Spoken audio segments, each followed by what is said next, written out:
Untuk masalah umbaran kemarin ada pertanyaan apakah burung murai batu itu harus diumbar. Saya akan jawab di sini. Ya, untuk burung murai batu kita harus sesuaikan ya. Kita sesuaikan apa tujuan burung murai batu kita. Kalau untuk lapangan, kalau untuk lomba-lomba itu saya sarankan bagus untuk menggunakan umbaran. Karena burung murai batu untuk lomba itu nggak cukup hanya dia berbunyi dan juga gacor ya, tapi dia itu harus bisa membawakan materi-materi yang dia punya, dan juga untuk volumenya pun harus kencang ya, harus tinggi agar terdengar oleh para juri. Kemudian untuk performanya, untuk energinya, dia harus mempunyai energi yang lebih banyak. Jadi nanti untuk bertarung di lapangan itu bisa maksimal. Tetapi kalau murai batu kita itu tujuannya untuk gacor-gacoran di rumah, untuk bunyi-bunyian di rumah, itu menurut saya nggak terlalu penting banget ya. Yang penting burung udah bunyi, udah gacor, kita udah cukup ya, udah cukup senang. Oke, untuk menjawab masalah umbaran, rasanya nggak etis ya kalau kita nggak bahas juga tentang umbaran, kita hanya jawab harus diumbar untuk burung murai batu yang tipikalnya lomba. Oke, kita bahas saja di sini. Ya, di depan kita itu ada salah satu contoh umbaran yang biasa saya gunakan. Mungkin ada yang bertanya untuk umbaran itu idealnya berapa? Kalau saya sendiri itu menggunakan tinggi ruangan dari bawah ke atas itu 75 cm. Kemudian untuk panjangnya, panjang dari sisi kanan ke kiri ini ya, saya sendiri menggunakan 3 meter. Dan untuk 3 meter ini yang efektif itu hanya 2,5 meter. Kenapa 2,5 meter? Ya karena kita nggak mungkin memasang pangringan itu di pojok sini, kan nggak mungkin ya.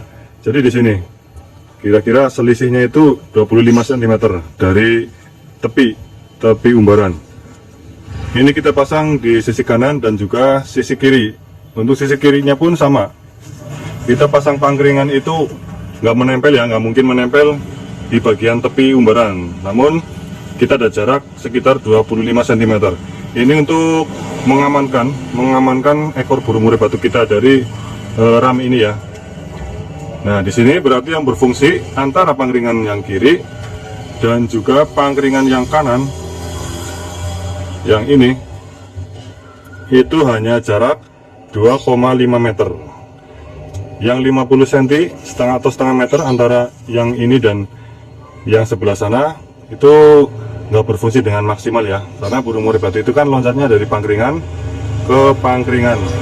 Kalau kita menggunakan ukuran umbaran dengan 2,5 meter, berarti yang berfungsi dengan maksimal itu hanya 2 meter. Itu seperti itu ya. Untuk pangringan yang sebelah kanan atau salah satu pangringan, biasanya itu yang dekat dengan pintu ya, pintu masuk, itu kita kasih lebih bawah, kita kasih lebih rendah, sekitar segini ya. Jadi untuk atasnya itu lebih luas, dan untuk sebelah kiri itu sebaliknya bos. Contohnya seperti ini. Ini kita ukur dengan jarak yang sama seperti tadi menggunakan jari misalkan ya, tapi dengan ukuran kita dari atas ke bawah. Jadi untuk ruangan yang bawah itu lebih longgar. Ini bukan tanpa tujuan ya bos, karena burung murai batu itu kan harus dilatih dengan ekstra. Jadi nanti dia ada power untuk tangringan, dari tangringan yang kanan kemudian menuju tangringan yang sebelah kiri itu lebih naik. Jadi nanti dia akan menguras tenaga ya, atau bisa untuk melatih fisik maksudnya. Ini ya, bisa kelihatan itu seperti itu. Oh ya, kemudian untuk lebarnya itu nggak perlu terlalu lebar, yang penting itu ukuran tinggi dan juga panjangnya. Kalau untuk lebarnya saya menggunakan sekitar 50 cm. Ini udah cukup ya untuk dia berbelok ke arah kanan ke kiri, itu tidak menyenggol, itu tidak menyentuh ekornya antara dinding yang ram kanan dan ram kiri. Ini 50 cm.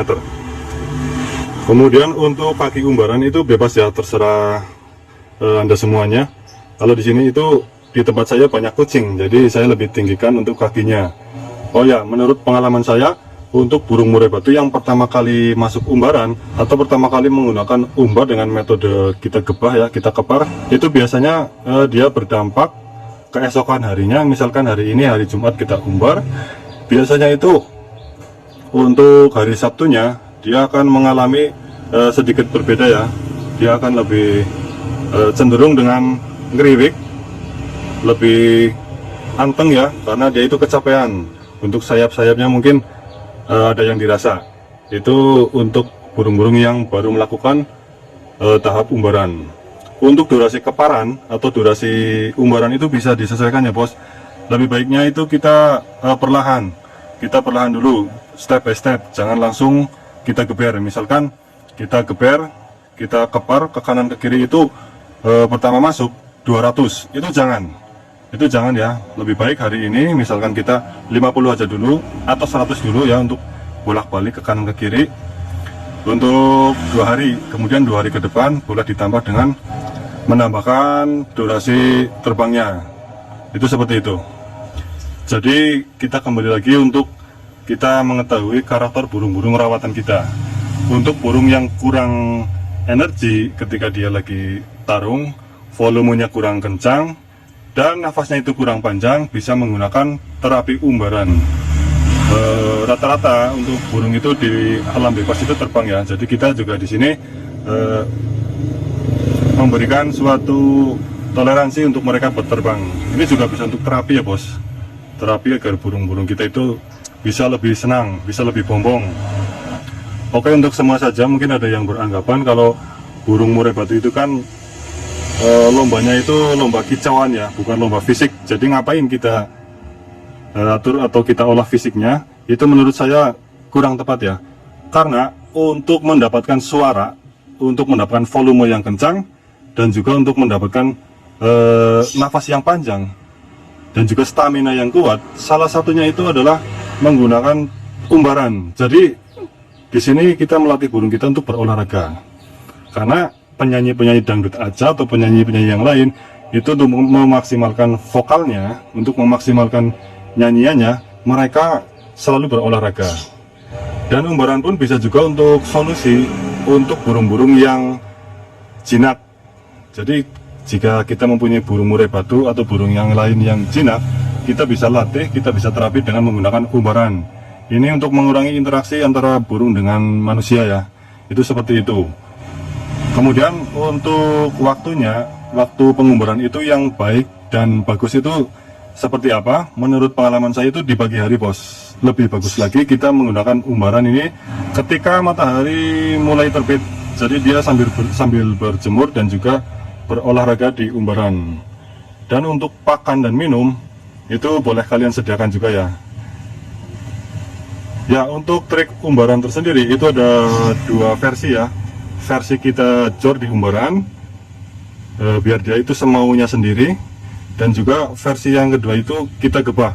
Untuk cara pengumbaran itu sendiri udah saya bahas ya di video-video sebelumnya. Untuk kalian yang belum nyimak silahkan dicari aja. Mudah-mudahan semua ini bisa bermanfaat ya.